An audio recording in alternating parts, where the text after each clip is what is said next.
All right. A much needed victory for the New York Knicks over the Clippers today. A little dicier than it probably should have been down the stretch, but this is the Knicks. When is anything ever easy? Never. They now end this homestand 1-3. I was thinking about it as the closing seconds ticked off. You know, if the ball bounces one way differently in that Minnesota game, or Burks makes that last shot, or maybe the pass to Burks in the corner and that make counts or whatever. They win that game. I wonder how much our thinking about this team is different sitting here now. A game under 500, going into a very, very, very, very tough stretch of basketball that could, for all intents and purposes, end the Knicks' chances of doing anything this season. I don't know what anything is. Make the play-in game? I don't even know anymore. Is that the goal? I guess that's the goal. But it didn't, and they lost that game, and they end the homestand 1-3. And now they go on the road where, in fairness, they've been a better road team than a home team this year. You never know when a team is going to be galvanized. You never know when a team is going to start playing well together. And I think, it's like today was like another frustrating reminder. Like, this team has talent.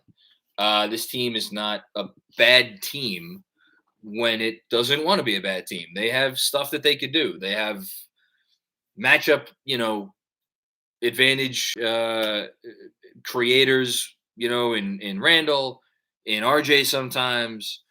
At the bench, I thought looked really good. Like, this team does good stuff. They just haven't done it consistently all year. Maybe they'll start doing it on the road. I don't know. Talking about individual guys, obviously Barrett's going to get the headlines today, as he should. Ends up with 28 points, 14 rebounds, 6 assists, and 1 big block. Just in terms of counting stats, points, rebounds, assists, this is pretty much the best game of Barrett's career.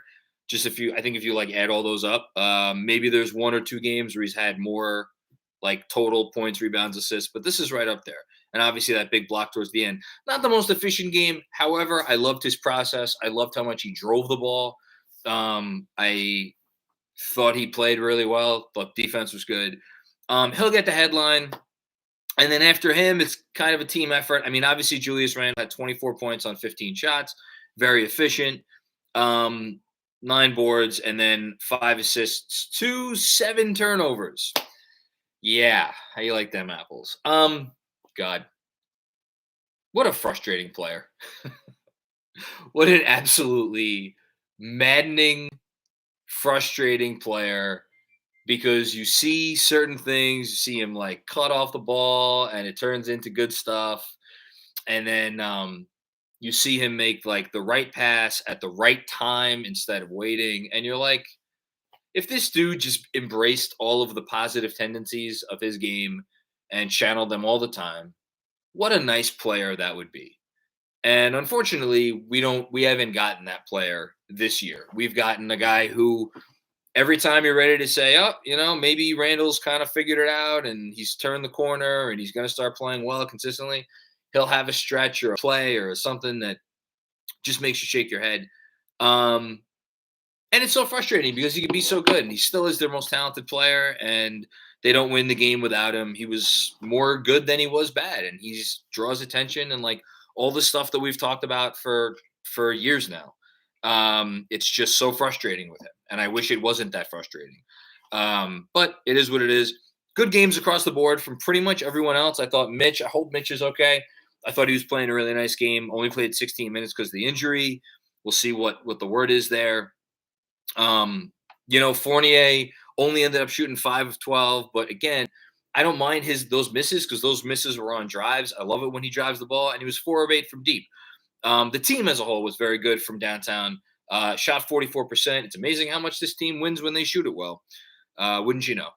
But yeah, starting off 7 of 8 from deep certainly helped their effort a lot because the defense was certainly a 1 p.m.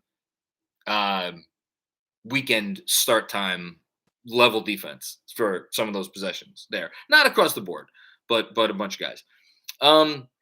I thought Quickly's minutes were really nice. 6 assists in 18 minutes from Quickly. I tweeted it out. It's the fourth time in his last 7 games he has at least 5 dimes. Slowly but surely, progress coming as a playmaker. And then probably a guy I should have mentioned at the top. I mean, minute for minute, for the effort he gave, there's a part of me that's tempted to say that Nerlens Noel not had like the best game, but Nerlens Noel was really good. Played 26 minutes after Mitch couldn't give it a go. This version of Nerlens Noel is a very helpful player. And again, it's a broken record at this point, but how many times have we said this season, what would this Knicks season look like if we had been getting consistent, solid play from our centers for 48 minutes every game? And that hasn't been the case. Obviously, there's other players that have not played up to par that are the reason they've struggled. But like when they get good minutes from their centers, it's amazing how much better they do. Only guy who was kind of off was Quentin Grimes, but I thought he played really good defense. Always love his energy. Yeah, we saw some Cam. 5 minutes of Cam in the first half there. How you like them apples? Nice finish. I'll talk about the rotation moving forward because I'm sure we're going to get questions about it. But look, they had to win the game. They won the game. Wasn't exactly pretty. I don't really care. Let's get to the road trip. Let's see what happens. The season's not over yet. And I'm looking forward to, having a couple more surprises in them having a couple more surprises in them. You never know. Crazier things have happened. We'll talk about the upcoming schedule in a bit, but let's get to the super chats. And the first one is from my main man, Mr. Hashtag 53 wins himself, Robert Cross. I'm going to drink to this. This is RJ's team. Kemba needs to stay in mothballs. Emmanuel Quickly should be our starting point guard. Robert, I wish I could disagree with you. Actually, no, I don't wish I could disagree with you. I wish I had something more interesting to say other than yes. It's not RJ's team yet. It's still Randle's team, and that's part of the problem. I think it should be more RJ's team. I'm not saying that's always going to go great. Again, the kid was 9 for 24 today, and he was. That doesn't even really paint an accurate picture.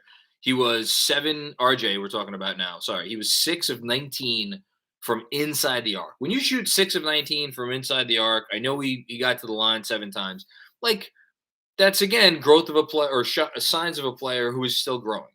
And if he's the best player on your team, or he is who the offense goes through, if you're capable of having a 6 for 19 showing from inside the arc, that means you still have room to grow. I think what a lot of people feel, and what I'm totally here for, is that let's give RJ that opportunity to grow. I think he's earned it. I think it's for the betterment of the team. The offense just looks better when it flows through him. It doesn't mean Julius has to stop doing Julius stuff, and like everybody else doesn't do what everybody else does. He's great for generating offensive rebounds. I love the pairing with Mitch, less so with Noel. Quickly, I mean, it's a broken record. I would love to see what Quickly would look like with the starters. And then as far as Kemba, I mean, shit, what are we going to do now going into tomorrow? Is Kemba going to be available? I mean, they made a pretty big deal out of, not a big deal, but they said it's about the back-to-back and they wanted to rest him on the first night of a back-to-back. I mean, I guess if he plays, there's a chance Cam doesn't play. And it's on the road, and it's 3 straight road games. So, like, I don't know if they're planning on, if they have a trade in the works or they're planning on making the trade. It's not like, if you're going to make rotation decisions that may upset some folks, I guess it's better to do it on the road. I don't know. We'll see what happens. I would have had a different answer at halftime, but having seen Cam not get off the bench in the second half today, if you're going to put a gun to my head right now and ask me what do I think is going to happen tomorrow, I think Kemba plays, and I think Cam isn't in the rotation. I think they need to move on from Kemba Walker. With the caveat that if they were ever able to make a good Julius Randle trade, that would be a wonderful first option. But I don't think that's going to happen. So onwards we go. We got Anthony Sixto here. What's going on, Anthony? Cam did a lot of great small things on D in a short debut. I love how he played. Yeah, 100%. Wasn't a long sample size, but I thought he played well. Jab stepping into the passing lanes to deny the pass, disrupted a drive by faking the help D, then recovering to his man. Excited to see more. I don't want to say it's all about engagement for Cam, but like his defense, the only knock on his defense, I think, has been just off-ball engagement stuff. That's kind of just engagement. That's awareness. That's effort. On offense, I have a lot of thoughts about what I would like this team to look like moving forward, and some potential moves I wouldn't mind them making. But like the notion that they could potentially make Cam into like more of a point forward on the second unit, like that's really exciting to me. Not every possession, but occasionally. Like I want to see that. I'd love to see him do more. I put it this way: they did not get him unless they thought that there was a real ceiling there. Maybe they're not going to explore that ceiling until next season. That's entirely possible. But then if you wait till next season to explore Cam's ceiling, how do you handle the contract negotiations this summer? Maybe they just have a lot of faith in him and they don't really feel like they need to see a lot this season before they give him a nice extension. We'll see what happens. Shout out to Rob I always mispronounce his name. Felusma. Hey, Knicks fam, get those likes up, right, guys? LOL. Yes, get the likes up. I appreciate there's almost 500 people here watching on a day when I believe there's a football game starting right now, or maybe has started. I should know this. I'm a grown adult. Whatever. I know Tom Brady is playing potentially his last game. So shout out to everyone who's here. Gad Candelario, what's going on, Gad? Why do we look like two different teams? When we're not predictable on offense and not run every possession through Randle, good things happen. It's not about running possessions through Randle. You could argue that some of their best possessions today were run through Randle, but it's running them through Randle when he makes good, quick decisions, when he moves with the ball, when he drives, when he does like all the things that we know Randle's capable of doing, not when he does all the bad shit. The issue with Randle is I don't know how anybody who watches him right now can have any faith of what we're going to see. Forget about game to game, like possession to possession. That's the frustrating part. I agree the unpredictable stuff is better. And also again, they hit shots tonight. Like this team all season long has looked like a different team when they've hit shots. So to become a really good NBA team, which obviously that's probably not going to happen this year. Like you have to be able to survive the nights where you don't make shots. And it's funny how when they make shots, it like sets them up and it really gets them going good. But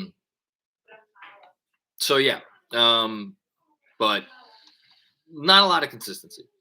Kevin Danishevsky, what's going on, Kev? Good to see you again.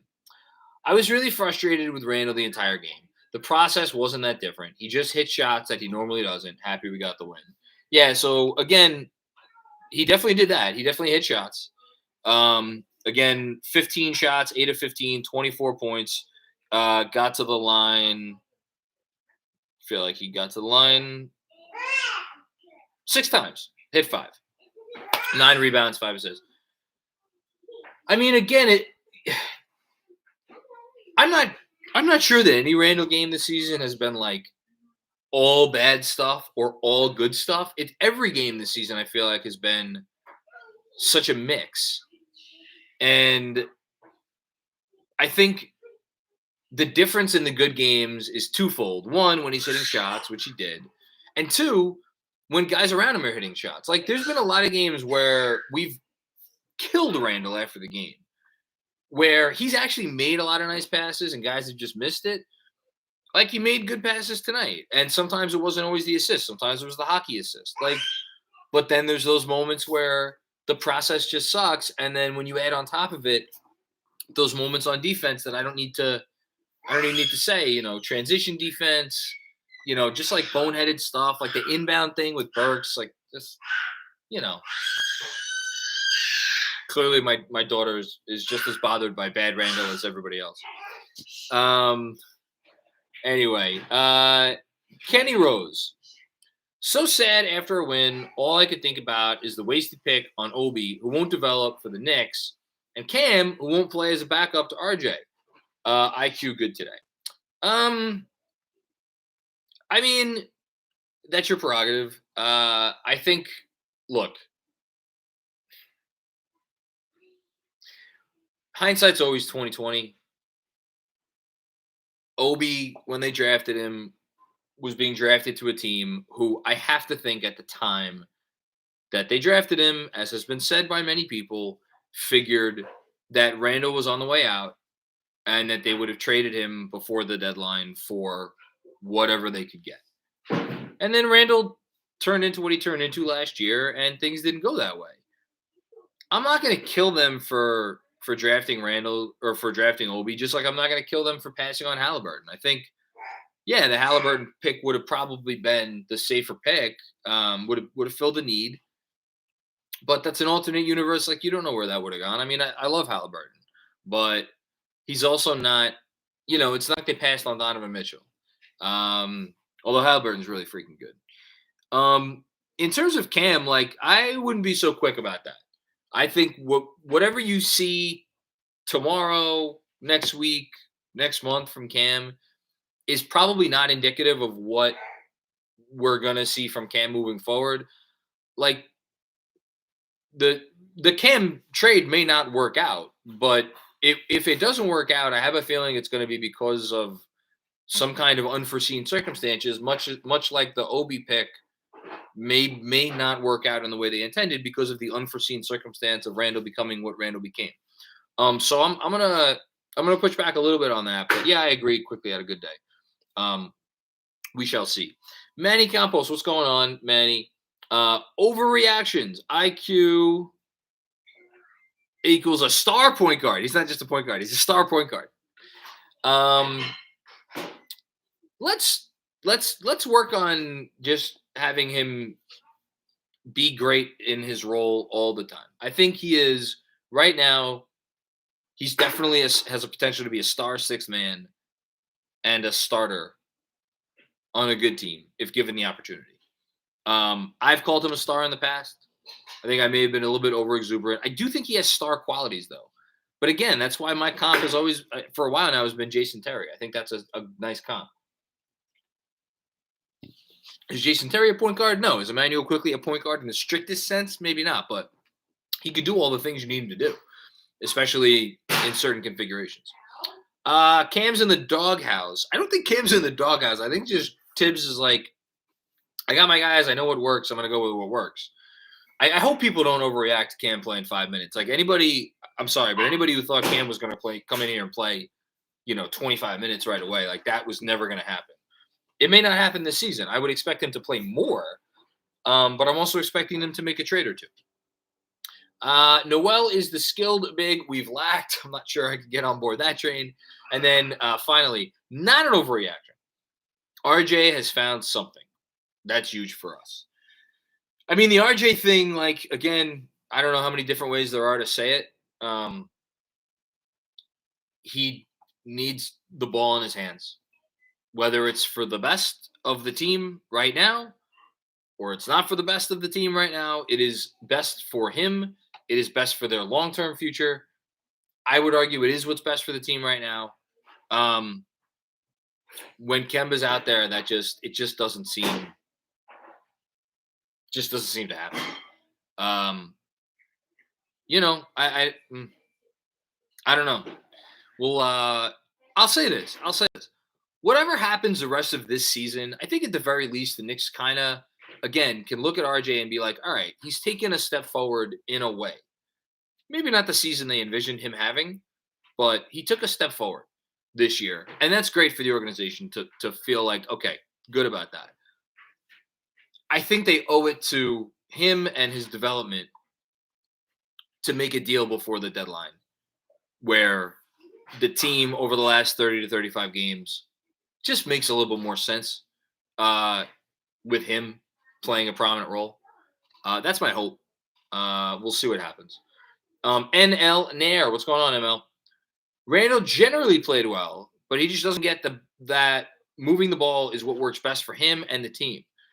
He needs to embrace that his dribbling in the paint needs to be at a minimum. Yeah, I mean, I love when he dribbles into the paint and then, but it's like a beeline and then he shoots it. That's great. Or a couple dribbles and like the moment. Like, here's the thing about Randall: he doesn't see the double team coming. That sucks.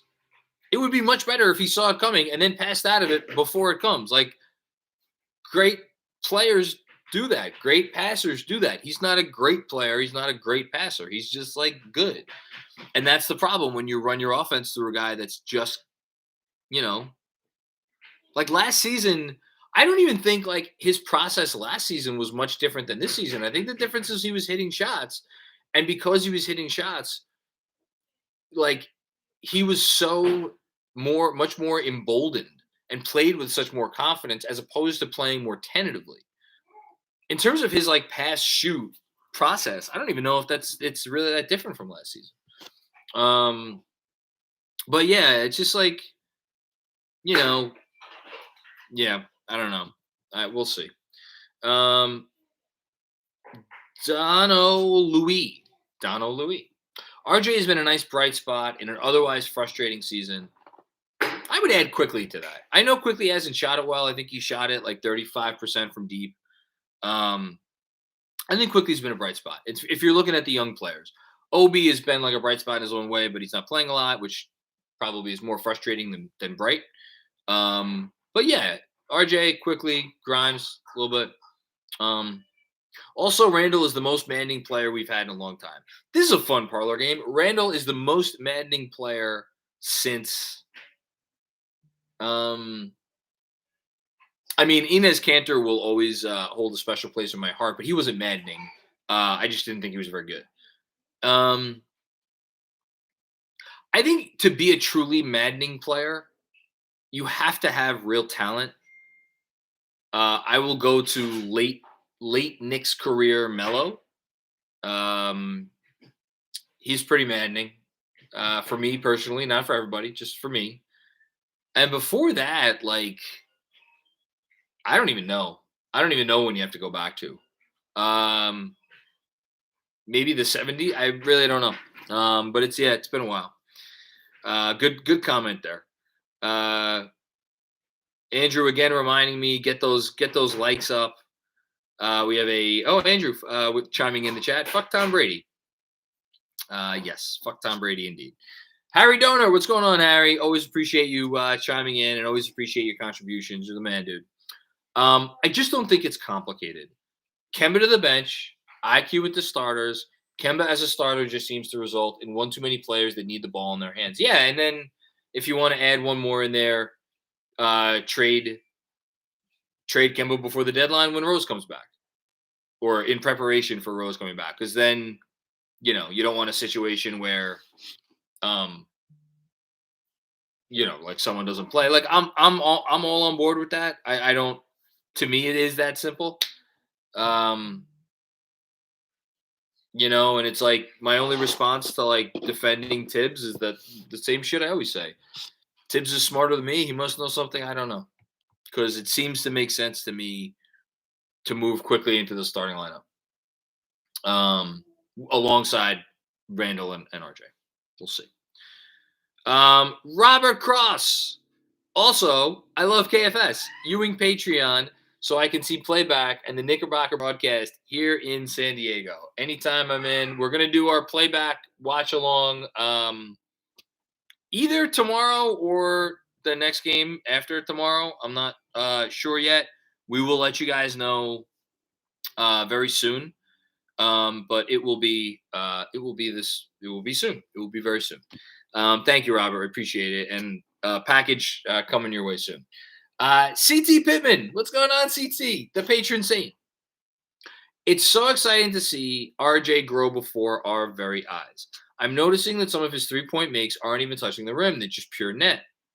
He's going to be a serious matchup problem in the future. What I love today, and what I don't always feel about RJ, but I really felt this way today, and maybe this is me just looking for a silver lining. If it is, I apologize. But I thought his misses around the rim were like they looked good.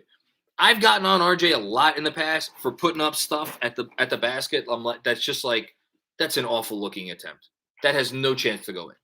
Today, it felt like all the attempts at the rim. I know there were a lot of them that did not go in, but they looked sound. They looked like good attempts that just maybe rimmed out or whatever. Not all of them. There were a couple bad ones in there, but again, for a player that to me, in my eyes at least, seemed like that was going to be a real area of struggle moving forward.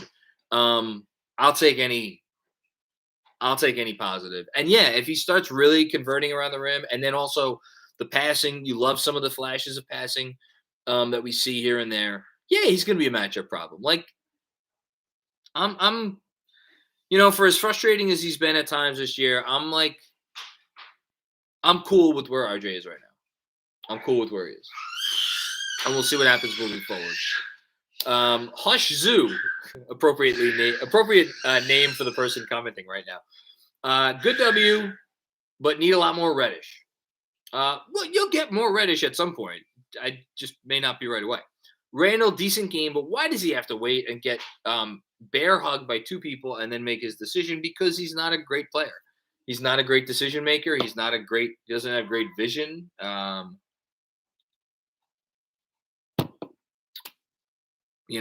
It's just, yeah. I wish I had more for you than that. I would, if I believed it, and I'm kind of over Julius. I would be that much more frustrated if I thought it was a choice. I just think he's not good enough. But again, we can't have everything. All right, hold on. My super chat, of course, is going a little frizzy here. I see Kevin Danishevsky, I think, brought up a name that I'm going to enjoy talking about here. True story, Jay. Does Tibbs know that it's okay to go 10 deep? Shake my Dan hem. He went 10 deep today. He actually went 11 deep. But yeah, he went 10 deep. I mean, Tibbs is like, but again, you're talking about a head coach as if he's like an anomaly. Go find any head coach in the league.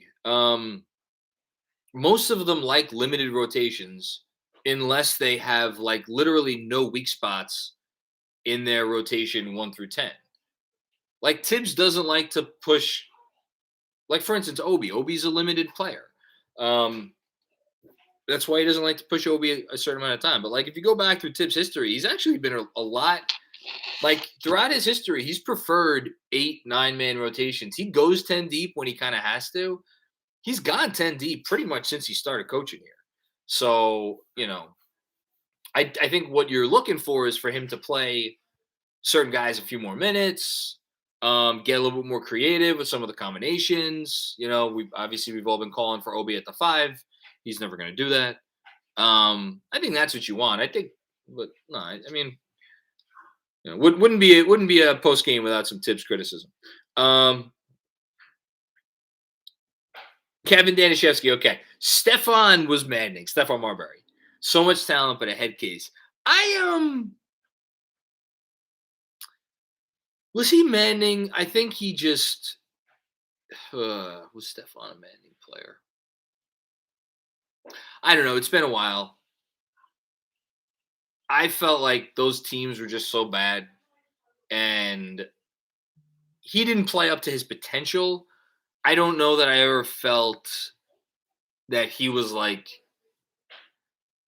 I don't know if I ever felt watching Marbury that like, oh my God, there's this amazing ceiling like right there for you. If you just did X, Y, and Z, you can reach that ceiling. I feel like when things started to go bad with Marbury, it just like he just started playing poorly, as opposed to like if he would just change this thing or that thing about his game, then it would be better. He was also a head case, and that was obviously a problem. Okay, so a couple things. Julius Randle spoke to reporters after the game. He said, ended it right. Looking forward to this road trip. He also said, as far as the fine, the team didn't make me available. That's it. And then he added, I appreciate Mr. Dolan. Well, there you go. Okie dokie. Oh, Julius. Greg Film Stuff. It's hard to feel good about New York's wins because of the inconsistency. Yeah, I'm here for that. Next season, RJ might get 20 a game, and today Jules actually played with some enthusiasm. RJ can only be RJ when Jules as a number 2 and an off-ball 1. Give IQ a shot. I mean, I kind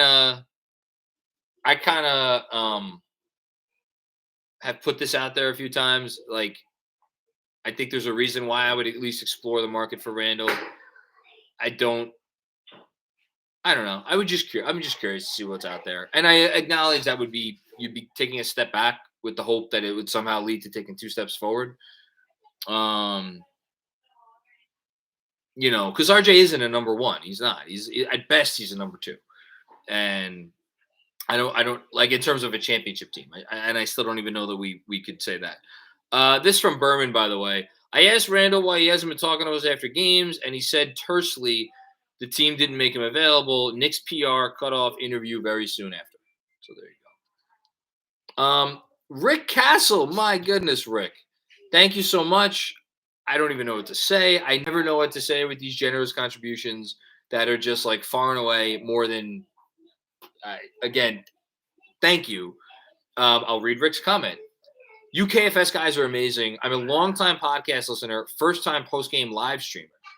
I just want to say thank you for all your hard work through the highs and lows of this lovable and demanding team. # Go Knicks. Thank you, Rick. That means a lot. We take a lot of pride in what we do. I would not do any of this if I was not a crazy person, and B, someone who just is just really thankful that he gets to be a crazy person amongst other crazy people for this uncurable disease known as Knicks fandom. But anyway, I can't thank you enough for how much that means. So thank you, and I hope you enjoy coming to these more often. Seriously. Prototype NC. Manning player with J.R. Smith count. Yeah, J.R. Smith's a pretty good one. J.R. Smith is a pretty good one. Different kind of maddening than Julius, but yes, 100%. J.R. Smith was a maddening player. Robert Kloss back with more. Most maddening player was Kenny Skywalker. So someone I'll say up front, I never watched Kenny Walker. I started watching after he was already off the team. He was drafted ahead of Roy Tarpley and Ron Harper, amongst others. FML. I don't mean to laugh at your expense, Robert. # 53 wins. Yeah, I've been told that Kenny Walker was a maddening player. Does Frank qualify? Was Frank a maddening player? Little maddeningness to Frank. Not really though. Okay. Keeping it going here. Oh, RJ Barrett said he apologized to the refs after his technical foul today. Thank you for Fred Katz for that. Nevin Athamatatil. I hope I got that right. Randle to Portland for Anthony Simons and filler. Nevin, if Portland trades Anthony Simons, who since New Year's Day is one of 4 players in the NBA to average 25 and 7, and has Portland with a winning record since January 1st, and is like 22 years old, and is going to be a restricted free agent. If they traded Anthony Simons for Julius Randle, everyone working for that organization should be fired and tarred and feathered. Which is to say, yes, please. I'll take. What do you want? What else are we going to take on? You want to take on CJ McCollum's contract too? We'll give you. What do you want? Randle and Fournier for McCollum. There you go. And Simons. Please, God, yes. Simons is good. He's a good player. And again, that's good job by them as an organization, drafting a kid at IMG and kind of, developing him over the course of years. Like that, there's still an good organization in there somewhere. They've had just a rough year. Thanks again for everybody still watching. Over 400 still with us. 174 likes. Keep getting those likes up. We appreciate it. It helps us out. Dom Cappuccini. Oh no, my heart sticker that my daughter put on my sweatshirt fell off. It seems like every other week we brace ourselves for that upcoming week. The upcoming week is a big one. This one kind of feels like now or never if we can't break even.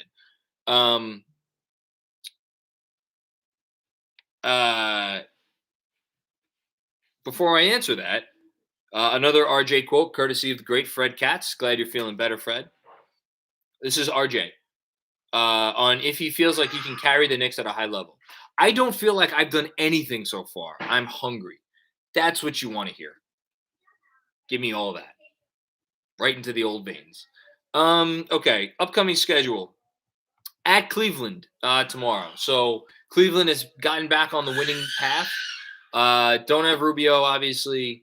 Don't have Sexton. They haven't had all year. Like, that's going to be a really tough game. But I think I'll say this. I'm pretty excited going into that Cleveland game. Miami has been playing their best ball of the season.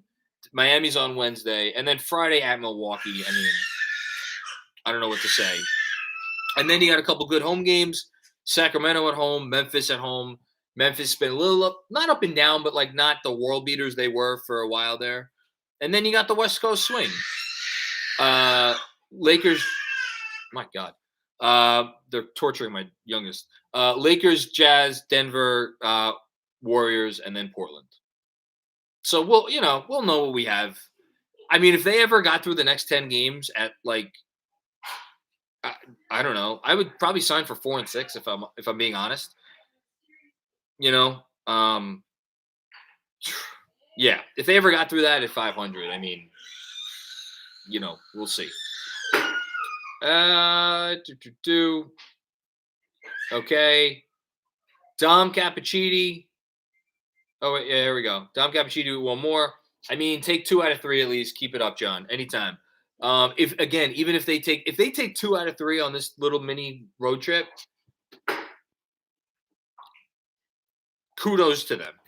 I mean, that would be a great job. Again, figure out a way to go 4 and 6.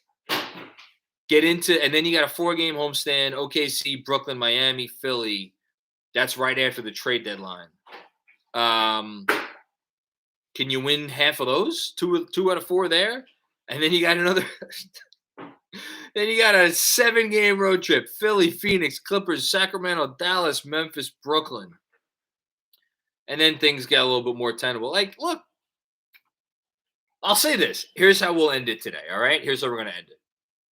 If this team makes the play-in game, I think, will be legitimately excited and have a right to be excited if they make the play-in game. Because if they make the play-in game with where they're at right now and with this upcoming schedule, they will have earned it and they will have had to play better basketball than what we've seen through however many games they've played this season, 47 games this season. Like the team that we've watched for 47 games, if they just keep playing like that, they are not making the play-in. They're just not. If they play better, and they will maybe make it, and then I'll be a little bit more excited about that. Because with this upcoming schedule, like, even when it, like, quote-unquote, eases up towards the end, like, it's not even really easy then. They don't have a lot of games against, like, the tankers of the league. They have a game at Detroit late. They have one more game at Orlando, who's beaten us twice.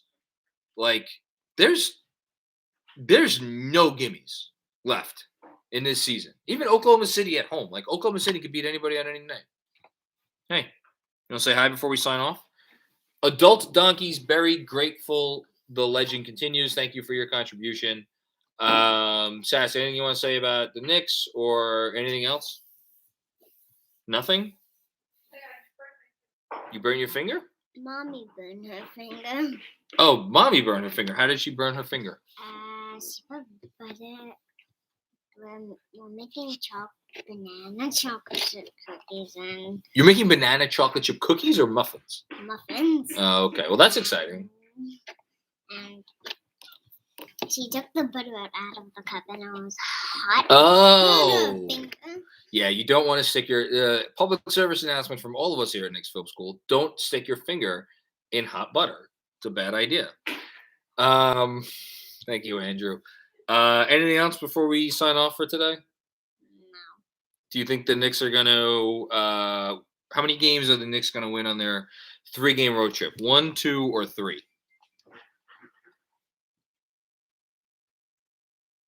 Or 0? You have to pick. You have to pick 1, 2, 3, or 0. There's no wrong answer. All of them. They're going to win all of them? Well, you heard it here, folks. Knicks undefeated on the upcoming road swing. We look forward to that. Talk about hashtag 53 wins. All right. I'll catch everybody tomorrow. And until then, I hope you have a lovely rest of your Sunday. Peace out.